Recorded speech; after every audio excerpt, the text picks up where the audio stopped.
नमस्कार, स्वागत है आप सभी का हमारे इस बुलेटिन में। आपके साथ मैं अंजलि झा। तो चलिए बुलेटिन की शुरुआत करते हैं खबरों से। हरियाणा के विकास के लिए सरकार कई योजनाएं और परियोजनाओं पर काम कर रही है, जिनमें कौशल विकास, बुनियादी ढांचा विकास और उद्योग को बढ़ावा देना शामिल है। यहाँ हम आपको नायाब सरकार के खास प्रावधानों का जिक्र करने जा रहे हैं, जहां पर सीएम सैनी ने बजट पेश करते हुए जहां कांग्रेस सरकार में वर्ष 2008 से 2009 की पुलिस इंस्पेक्टर में भर्ती में जो धांधली हुई थी उसकी जांच का जिक्र किया, तो वहीं किसानों के हित में हर खेत तक जो अंतिम टेल तक पानी पहुंचाने का काम प्रदेश की नॉन स्टॉप सरकार कैसे कर रही है इसे भी बताया। उन्होंने कहा कि आने वाले 6 महीनों में प्रदेश की एक भी सड़क टूटी हुई नहीं मिलेगी, सभी का नवीनीकरण कर दिया जाएगा। तो वहीं मेक इन इंडिया की तर्ज पर प्रदेश में जो make in India, make in Haryana नीति लागू हो रही है, इसे भी ब्रीफ में बात किया है। सुनिए क्या कुछ कहा। विषय 2008 का है माननीय अध्यक्ष महोदय। 2008 में हरियाणा स्टाफ सिलेक्शन कमीशन ने इंस्पेक्टर की भर्ती की थी, 20 इंस्पेक्टर की उनके इंटरव्यू लिए थे, और जैसा अभी पढ़ा भी है माननीय हुड्डा साहब ने, उसके अंदर कहा कहीं में तो उनके सिग्नेचर भी मैच नहीं कर रहे हैं माननीय अध्यक्ष जी, और उनकी जो लिखाई है वो भी मैच नहीं कर रही, क्योंकि कोर्ट ने कहा। परंतु मैं ये बताना चाहता हूं कि जो याचिका करता है अमित कुमार है, और वो पानीपत का है जिसने पिटीशन दायर की थी, क्योंकि उसके साथ शोषण हुआ है। वो कहने लगा कि मेरे नंबर कम लगे, मैं टॉप आया था और इंटरव्यू के अंदर नंबर कम दे दिए, मैं सबसे पीछे रह गया, मैं सिलेक्शन नहीं मेरी हो सकी, कोई और आ गया। ये उसका आरोप था और उसने ये माननीय न्यायालय के अंदर वो लेकर के इस मुद्दे को गया। परंतु एक बात स्पष्ट है कि याचिकाकर्ता के आरोपों में एक आरोप ये भी था कि अर्जुन राठिया और दीपक नाम के 2 चयनित उम्मीदवारों ने लिखित परीक्षा भी नहीं दी, खाली कागज दे आए। ये माननीय न्यायालय ने कहा।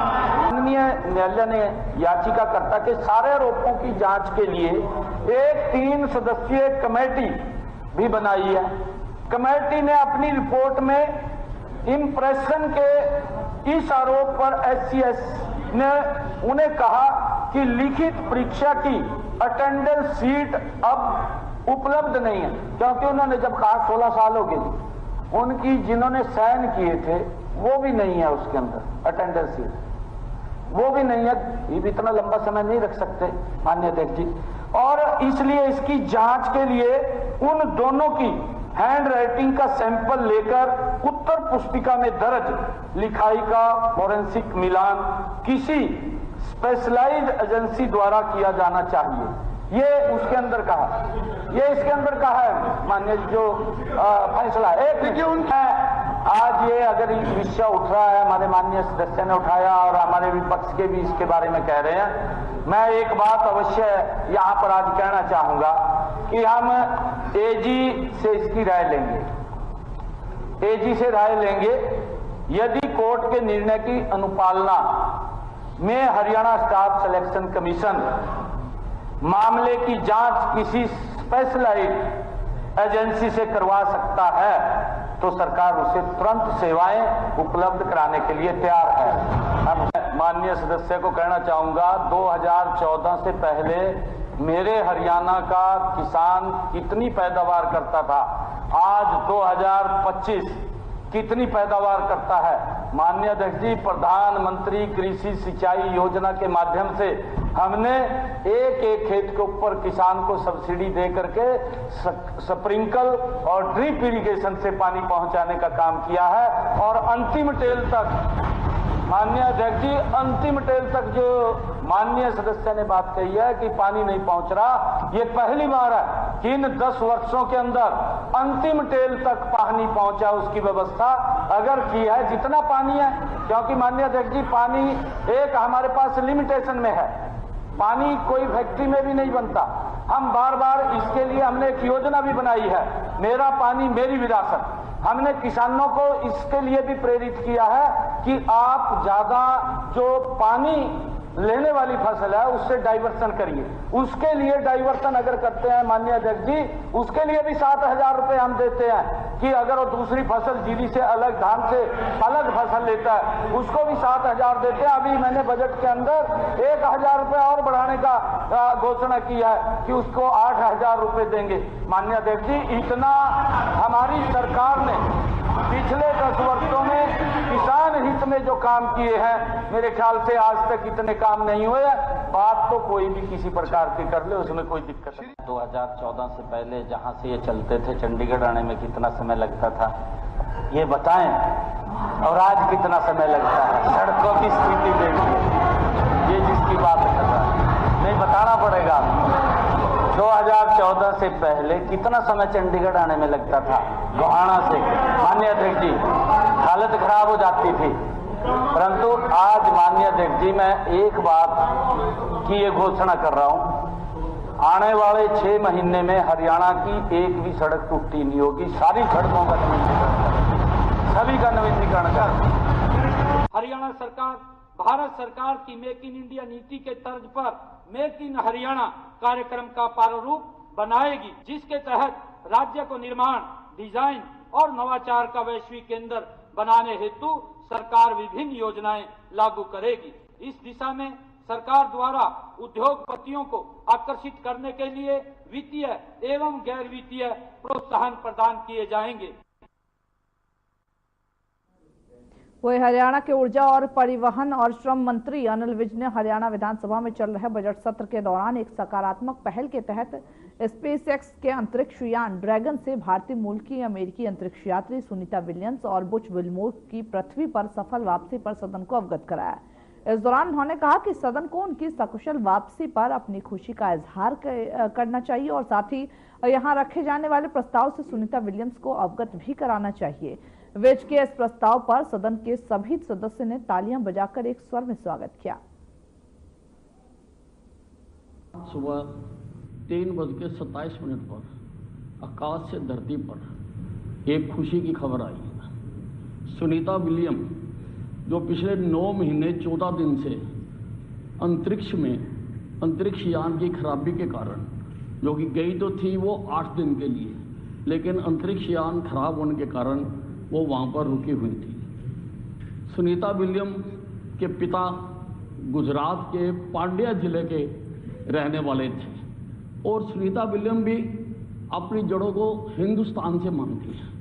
वो अंतरिक्ष यात्रा में जाते समय अपने साथ गीता और हिंदुस्तान की जो स्टार डिश है समोसे ले जाना नहीं भूलती है। तो मैं चाहता हूँ कि ये सदन उनकी सकुशल वापसी पर अपनी खुशी का इजहार करें। बढ़ते अगली खबर की ओर, जहां पर फसलों के न्यूनतम समर्थन मूल्य यानी कि एमएसपी की कानूनी गारंटी सहित कई मांगों को लेकर के केंद्र सरकार और किसानों के बीच 7वें दौरे की वार्ता जारी है। ये बैठक चंडीगढ़ सेक्टर 26 स्थित महात्मा गांधी लोक प्रशासन संस्थान में हो रही।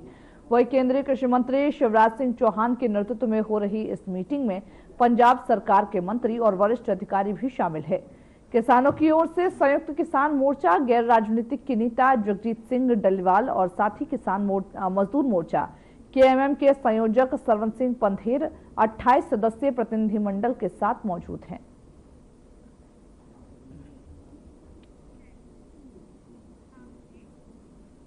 राष्ट्रपति द्रौपदी मुर्मू ने राष्ट्रपति भवन में राष्ट्रीय एकता यात्रा में भाग लेने वाले लद्दाख के छात्रों के एक समूह और जम्मू कश्मीर के विभिन्न एकलव्य मॉडल आवासीय विद्यालयों के छात्रों से मुलाकात की। इस अवसर पर राष्ट्रपति ने छात्रों को प्रेरित करते हुए एकता, भाईचारे और देश के विकास में अपना योगदान देने की बात कही है। छात्रों की राष्ट्रपति से मिलकर अपनी यात्रा के अनुभव साझे किए और साथ ही राष्ट्रीय एकता की भावना को मजबूत करने पर जोर दिया।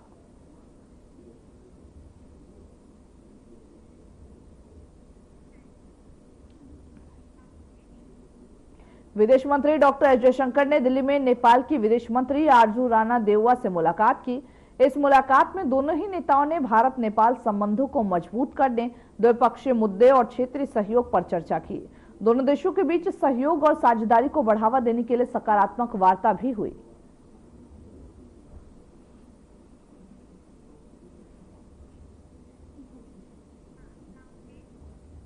लातविया गणराज्य की विदेश मंत्री बेबा ब्राजे ने भारत के विदेश मंत्री डॉक्टर एस जयशंकर से नई दिल्ली में मुलाकात की है। इस मुलाकात के दौरान ही दोनों नेताओं ने भारत और लातविया के बीच द्विपक्षीय संबंधों को मजबूत करने, आर्थिक, व्यापारिक, सांस्कृतिक सहयोग पर चर्चा की है। दोनों देशों के बीच बढ़ते सहयोग और साझेदारी पर विचार विमर्श किया और विभिन्न जो वैश्विक मुद्दे हैं उस पर भी बातचीत हुई है।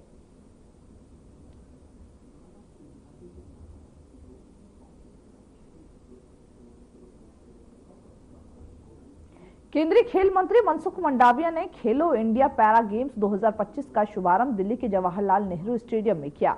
इस अवसर पर उन्होंने कहा कि खेलो इंडिया पैरा गेम्स के दूसरे संस्करण का आज शुभारंभ हुआ है, जिसमें 1300 से अधिक पैरा एथलीट भाग लेंगे। खेलो इंडिया प्लेटफॉर्म देश के खिलाड़ियों को एक बड़ा प्रतिस्पर्धा अवसर प्रदान करता है। इस आयोजन से पैरा एथलीटों को अपनी प्रतिभा दिखाने का अवसर मिलेगा और खेलों के प्रति उत्साह को बढ़ावा मिलेगा। खेलो इंडिया पैरा गेम्स की दूसरी एडिशन का आज जवाहरलाल नेहरू स्टेडियम दिल्ली में प्रारंभ हुआ। इस कंपटीशन में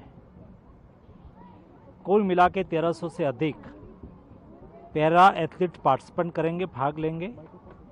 6 डिसिप्लिन में भाग लेंगे।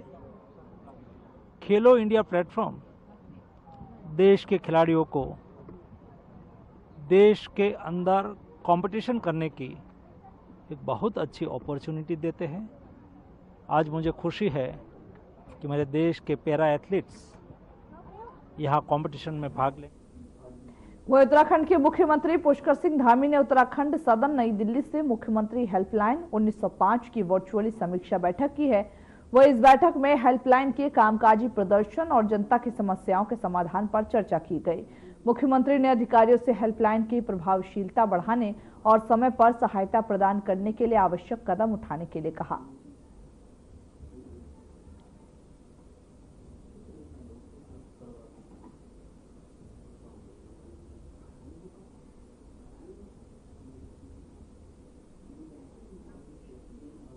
वही दिल्ली के उपराज्यपाल विनय कुमार सक्सेना, मुख्यमंत्री रेखा गुप्ता, मंत्री प्रवेश वर्मा और भाजपा सांसद बांसुरी स्वराज ने दयाल सिंह कॉलेज के पास स्थित डीटीसी बस डिपो में सुनहरी पुल नाले को ढकने के काम का निरीक्षण किया। बताते चले कि इस परियोजना के तहत नाले को ढकने के प्रयासों को लेकर अधिकारियों से जानकारी ली गई और इसके परिणाम स्वरूप इलाके में सुरक्षा और स्वच्छता को बढ़ावा देने की योजना बनाई गई।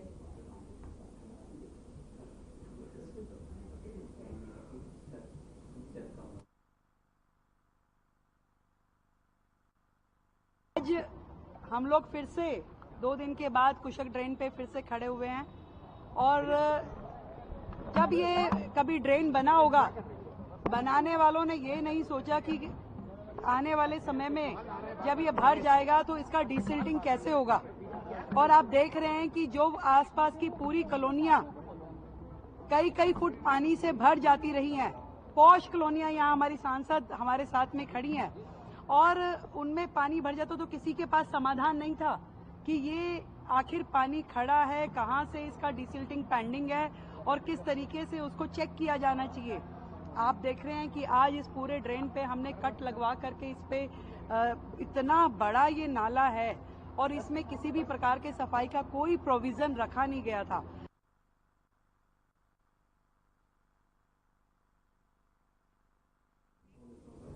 वही बिहार के उप मुख्यमंत्री विजय कुमार सिन्हा ने नागपुर की घटना पर गहरा दुख जताया है। उन्होंने कहा कि यह बहुत दुखद है जिन्होंने देश की संस्कृति को मिटाने का काम किया। ऐसे प्रतीकों को चिन्हों से बचना चाहिए। हमें 21वीं सदी का स्वाभिमान सम्मानित गौरवशाली देश राष्ट्र बनाना है। वहीं सिन्हा ने घटना की निंदा करते हुए राष्ट्र की संस्कृति और सम्मान को प्राथमिकता देने की आवश्यकता पर जोर दिया। दुर्भाग्यपूर्ण है। देखिए, मां भारती के संतान कोई भी जाति, धर्म, क्षेत्र, भाषा का हो, अपने राष्ट्र पर गर्व करता है, अपने सांस्कृतिक विरासत पर जिसको गर्व महसूस होता है। वैसे लोगों को जो देश को गुलाम बनाया, देश के संस्कृति को मिटाने का काम किया, देश की जनता को, देश के सम्मान स्वाभिमान को बदनाम और कलंकित करने का काम किया है, वैसे प्रतीक और वैसे चिन्ह से बचना चाहिए। लड़ना नहीं है, 21वीं सदी का स्वाभिमानी, सम्मानित, गौरवशाली राष्ट्र बनाना है। वही राज्यसभा में आतंकवाद के मुद्दे पर बोलते हुए गृह राज्य मंत्री नित्यानंद राय ने कहा कि मोदी सरकार की आतंकवाद के प्रति जीरो टॉलरेंस की नीति है। उन्होंने बताया कि सरकार आतंकवाद को खत्म करने के लिए हर संभव कदम उठा रही और इसका परिणाम यह है कि आतंकवादी गतिविधियों में 71% की कमी आई है। राय ने यह भी कहा कि पहले आतंकवादियों का महिमा मंडन किया जाता था, लेकिन अब पीएम मोदी की नीति के तहत आतंकवादियों को या तो जेल में भेजा जाता है या वे अपने कर्मों का दंड भुगतते हैं। तो बता दें कि आतंकवाद पर जीरो टॉलरेंस की बात करते हुए नजर आए हैं और साथ ही उन्होंने कहा कि प्रधानमंत्री नरेंद्र मोदी के जो कार्यकाल है उसके बीच में आतंकवाद पर साफ लगाम लगा है और साथ ही यह भी कहा कि अगर आतंकवादी ऐसे कोई कुकृत्य करते हैं तो उससे पहले उनको अंजाम का डर रहता है। और इसी के बाद से यह भी कहा गया कि प्रधानमंत्री के कार्यकाल में कहीं ना कहीं जो आतंकवादी घटनाएं हैं उसमें जरूर कमी आई है। वही संसद में यह भी कहते हुए नजर आए कि आगे भी प्रधानमंत्री नरेंद्र मोदी के द्वारा ऐसे काम जारी रहेंगे। बैंड वेपन्स तथा मानव तस्करी से संबंधित 3 नए वर्टिकल एनआईए में बनाए गए हैं और इससे टेरर फाइनेंसिंग और फेक करेंसी मामलों की केंद्रित जांच की जा रही है। महोदय, देश के फेक करेंसी के प्रचलन पर अंकुश लगाया गया है। गृह मंत्रालय द्वारा fake Indian currency note coordination centre का गठन किया गया है। अंतर्राष्ट्रीय मंच पर आतंकवाद के विरुद्ध कार्रवाई में सहयोग हेतु यूनाइटेड नेशंस सिक्योरिटी काउंसिल बनाई गई महोदय और आतंकी घटनाओं के स्मूथ इन्वेस्टिगेशन के लिए वर्ष 2019 में एनआईए एक्ट 2004 में संशोधन किया गया है, जिसकी मैंने चर्चा की है। एनआईए के अनुसूचित अपराधों की सूची में वृद्धि की गई है। वही 17 मार्च को भड़की हिंसा के बाद नागपुर के 10 पुलिस थाना क्षेत्रों में दूसरे दिन भी कर्फ्यू जारी है। सुरक्षा कारणों से कर्फ्यू किया गया है और साथ ही पुलिस बल भी इस दौरान तैनात किए गए। स्थिति को नियंत्रण में रखने के लिए स्थानीय प्रशासन सतर्क है। नागरिकों से अपील की गई है कि वे घर से बाहर न निकले और शांति बनाए रखें। वही एआईसीसी महासचिवों और राज्य प्रभारियों की बैठक के बाद कांग्रेस सांसद जयराम रमेश ने कहा कि बैठक में 8 और 9 अप्रैल को अहमदाबाद में होने वाले जो एआईसीसी अधिवेशन पर लंबी चर्चा हुई। उन्होंने यह भी बताया कि 8 अप्रैल को कांग्रेस कार्य समिति की बैठक होगी, जबकि 9 अप्रैल को एआईसीसी का अधिवेशन होगा। इसके अतिरिक्त 27 और 28 और साथ ही 28 मार्च और 3 अप्रैल को नई दिल्ली के इंदिरा गांधी भवन में सभी जिला कांग्रेस कमेटी अध्यक्षों की बैठक बुलाई जाएगी, जो कई सालों बाद हो रही है। जयराम रमेश ने यह भी कहा कि इस बैठक का उद्देश्य डीसीसी को मजबूत बनाना है, खासकर 16 साल बाद। आज मौजूद थे, राहुल गांधी जी भी थे और जो अभी 8 और 9 को एआईसीसी सेशन होने वाला है अहमदाबाद में, उस पर लंबी चर्चा हुई। 8 अप्रैल को अहमदाबाद में ही कांग्रेस वर्किंग कमेटी की बैठक होगी और 9 तारीख को एआईसीसी का सेशन होगा। उसके बारे में गुजरात के प्रभारी मुकुल वासनिक जी आपको और जानकारी देंगे। इसके अलावा 27 मार्च, 28 मार्च और 3 अप्रैल को इसी इंदिरा गांधी भवन में नई दिल्ली में देश के सारे जिला कांग्रेस कमेटी। बढ़ते अगली खबर की ओर, जहां पर all auto rickshaw union federation ने तमिलनाडु सरकार से अपना राइड ऐप लॉन्च करने और साथ ही मीटर शुल्क बढ़ाने की मांग को लेकर विरोध प्रदर्शन किया। यूनियन ने सरकार से अपने कर्मचारियों की स्थिति सुधारने के लिए कदम उठाने की अपील की। प्रदर्शनकारियों ने राज्य सरकार से उचित मुआवजे और पारदर्शिता की मांग की है ताकि ऑटो रिक्शा चालकों को बेहतर कामकाजी परिस्थितियां मिल सके। वही डीएमके सांसद कनिमोझी टी शिवा और दयानिधि मारन ने पार्टी सांसदों के साथ संसद भवन परिसर में परिसीमन के मुद्दों पर विरोध प्रदर्शन किया। सांसदों ने इस दौरान परिसीमन के खिलाफ नारे लगाए और इसे जन विरोधी कदम करार दिया। उन्होंने सरकार से परिसीमन की प्रक्रिया पर पुनर्विचार करने की मांग की। वह इस विरोध प्रदर्शन में डीएमके के अन्य सदस्य भी शामिल थे।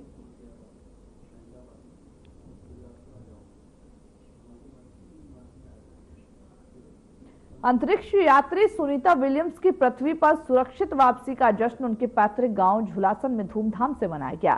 सीपी गजर हाई स्कूल के छात्रों ने इस अवसर पर गरबा प्रदर्शन किया और सुनीता विलियम्स की उपलब्धियों का सम्मान किया। छात्रों ने अपनी उत्साही प्रस्तुति से इस ऐतिहासिक पल को यादगार बना दिया। इस कार्यक्रम में गांव वासियों और शिक्षकों ने भी भाग लिया और सुनीता की सफलता की सराहना की।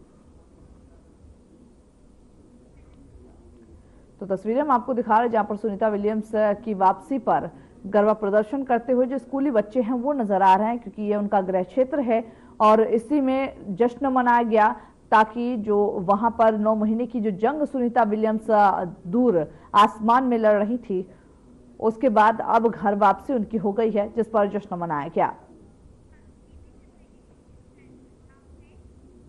वही पंजाब के मुख्यमंत्री भगवंत मान का दिल्ली दौरा है। दिल्ली के कपूरथला हाउस पहुंचे सीएम मान वही डीएम के लीडर्स ने भी सीएम ने मुलाकात किया है। बड़ी खबर आपको बता दें, जहां पर पंजाब के मुख्यमंत्री भगवंत मान दिल्ली पहुंचे। दिल्ली के कपूरथला हाउस में ये मीटिंग हुई है। डीएम के लीडर्स से भी सीएम मान ने मुलाकात किया है। तो पंजाब के मुख्यमंत्री दिल्ली पहुंचे हैं और इस दौरान ही तमाम मुद्दों पर चर्चा हुई है। भगवंत मान का ये दिल्ली का दौरा है। दिल्ली के कपूरथला हाउस में सीएम मान पहुंचे, जहां पर डीएम के लीडर्स से भी सीएम मान ने मुलाकात किया है। तमाम मुद्दों पर चर्चा हुई और साथ ही साथ पंजाब में किस तरीके से आगे जाकर के विकास किया जाए उस पर भी चर्चा हुई है और आम आदमी पार्टी को कैसे मजबूत बनाना है उस पर भी चर्चा करते हुए नजर आए हैं। डीएम के लीडर से भी इस दौरान मुलाकात हुई, तमाम मुद्दों पर चर्चा हुई। हालांकि पंजाब की अगर बात करें तो पंजाब में लगातार देखा गया है कि आने वाले कुछ ही दिनों में चुनाव हो, उससे पहले भगवंत मान काफी एक्टिव नजर आ रहे हैं।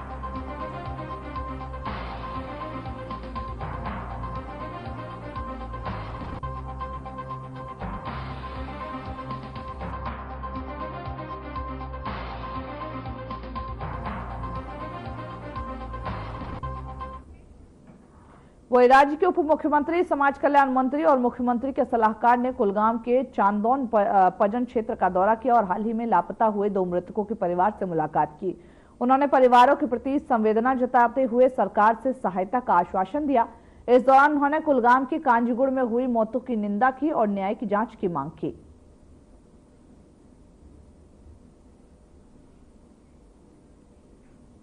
जम्मू कश्मीर के कुपवाड़ा जिले के खोमरियाल स्थित क्षेत्र स्थित लिस्टियाल मिडिल स्कूल में एक मेगा नामांकन अभियान कार्यक्रम आयोजित किया गया, जिसका नेतृत्व जोनल शिक्षा अधिकारी फारूक अहमद कथाना ने किया। इस कार्यक्रम में कई स्कूल ने भाग लिया। जिन्होंने पहले निजी स्कूल में शिक्षा प्राप्त की थी, उन्होंने सरकारी स्कूल में नामांकन लिया। इस कार्यक्रम में छात्रों के माता पिता और शिक्षक भी शामिल हुए।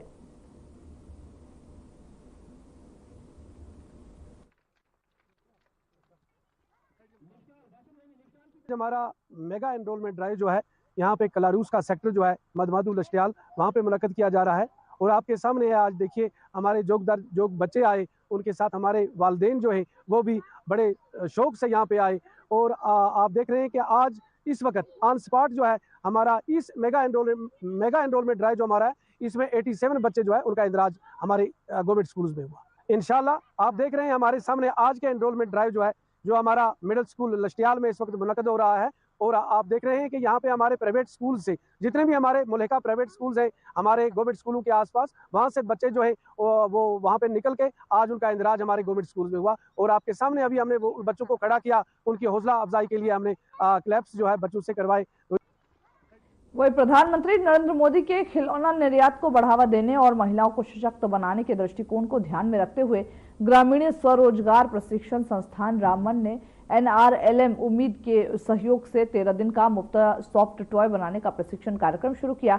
यह प्रशिक्षण रामबन जिले के सेरी क्षेत्र में आयोजित किया जा रहा था। कैंडिडेट को सेल्फ एम्प्लॉयबल बनाना ताकि ये अपने पांव पे खड़े हो सके। इस प्रोग्राम में जो भी प्रोवाइडेड सामान रहेगा, जो भी रॉ मटेरियल रहेगा, वो सब RCT की तरफ से रहेगा। यहाँ पे हम इनको ट्रेनिंग के साथ साथ इसकी मार्केटेबिलिटी कैसे हो सकती है, प्लस इसके अलावा गवर्नमेंट स्कीम्स जो इनका फायदा ये ले सकते हैं, प्लस जो भी लोन वगैरह ये फैसिलिटीज में उम्मीद और RCT की तरफ से एक सॉफ्ट टॉयज ट्रेनिंग दी जा रही है।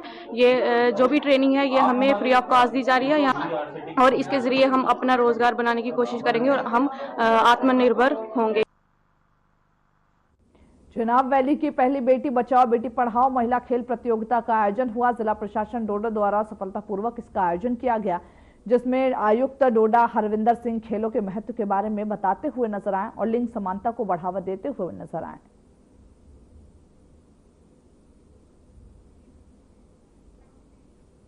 वही गांधरबल में सिविक एक्शन प्रोग्राम के तहत जिला पुलिस गांधरबल ने बॉय हायर सेकेंडरी स्कूल वाकुड़ा में नशा मुक्ति पर एक सेमिनार का आयोजन किया। सेमिनार की अध्यक्षता डीएसपी नजीर अहमद और डीओ शादीपुरा ने किया। इस जागरूकता अभियान में शिक्षकों, सम्मानित नागरिकों, मीडिया के सदस्यों और तमाम लोगों ने भाग लिया।